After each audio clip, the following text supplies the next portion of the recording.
Lugar de fala tornou-se uma reivindicação recorrente nos últimos anos, em debates no espaço público, nas redes sociais, nas universidades, nos partidos políticos.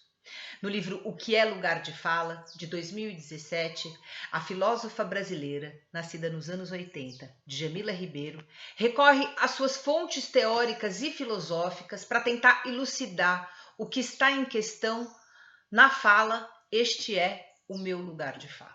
E ela faz isso através de uma potente costura teórica que combina autores de lugares e tradições distintos, como, por exemplo, Foucault e Patrícia Hill Collins, Simone de Beauvoir e Grada Quilomba, Spivak e as brasileiras Lélia Gonzalez e Sueli Carneiro. O exercício filosófico proposto é o de ampliar a lente para localizar a questão no contexto de uma sociedade de herança escravocrata, profundamente racista, sexista e marcada pela desigualdade social, o Brasil.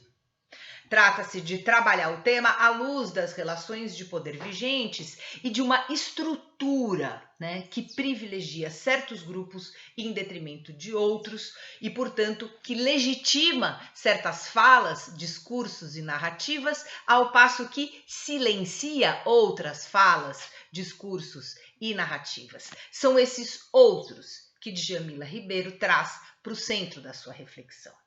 A presença do Foucault é sutil, reside em insistir no limite a vinculação entre poder e discurso. Mas esse tema é efetivamente trazido para o livro e trabalhado com densidade teórica a partir de uma outra fonte, a do feminismo negro, que dá a Djamila Ribeiro o aporte que ela precisa para refletir sobre o discurso à luz das desigualdades atualmente existentes. Na disputa de poder, na busca pela transformação das estruturas de uma sociedade racista e sexista, a reivindicação pelo lugar de fala proferida por uma mulher negra diz respeito menos à sua experiência enquanto um indivíduo e mais às experiências historicamente compartilhadas e baseadas em grupos sociais. É isso o que Djamila Ribeiro empresta de Patrícia Hill Collins. Eu cito: não se trata de afirmar experiências individuais, mas de entender que o lugar social que certos grupos ocupam restringe oportunidades.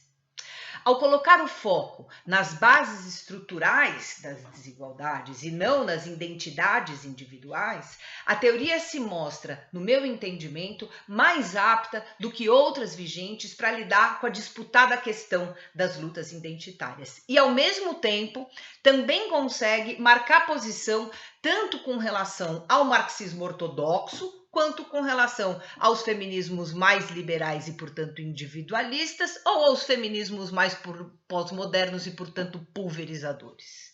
Como?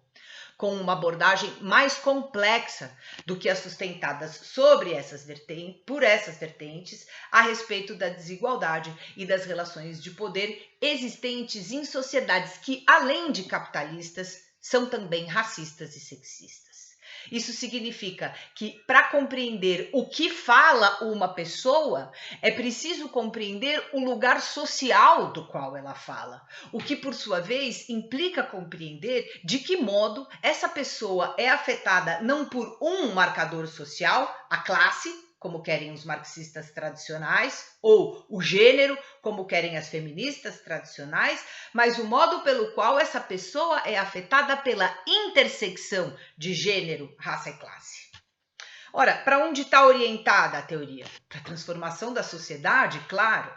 E se é evidente que as estruturas de opressão, não se derrubam apenas no plano do discurso, é preciso também reconhecer que elas não serão afetadas, essas estruturas, enquanto as vozes historicamente silenciadas permanecerem silenciadas e, portanto, ausentes dos espaços de poder a partir do qual as estruturas podem ser alteradas. Que lugares são esses? Os poderes políticos, os tribunais, as universidades, etc. Nesse sentido, o contradiscurso não é apenas denúncia, que fique claro, mas é também lugar de potência, pois capaz de chamar a atenção de toda a sociedade para a necessidade inadiável da transcendência da norma hegemônica. Acontece que a norma hegemônica exclui diferentes outros. E isso fica bem evidente quando notamos que, se há poucas mulheres na política, tanto menos mulheres negras. Se há poucas mulheres em carreiras como a filosofia, a maioria delas é branca. Se o Brasil é o 5º país mais perigoso do mundo para as mulheres, o crime de feminicídio incide mais sobre as negras do que sobre as brancas. Quando nos damos conta dessa desigualdade, passamos a aprender, a questionar aquele potencial universalizante da categoria gênero. Chamando então Simone de Beauvoir e também Grada Quilomba para sua análise, Ribeiro nos ajuda a colocar em questão essa categoria. Filosoficamente, Djamila aborda a questão nos seguintes termos. Simone de Beauvoir, lá em 1949, nos ensinou que a mulher é definida em relação ao homem, né? E pelo olhar do homem. Em termos hegelianos, ela é para o outro e não para si.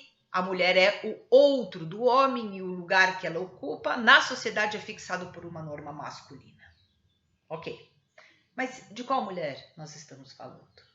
Será que essa explicação também dá conta de elucidar o lugar das mulheres negras? De certa forma sim, mas ela é incompleta.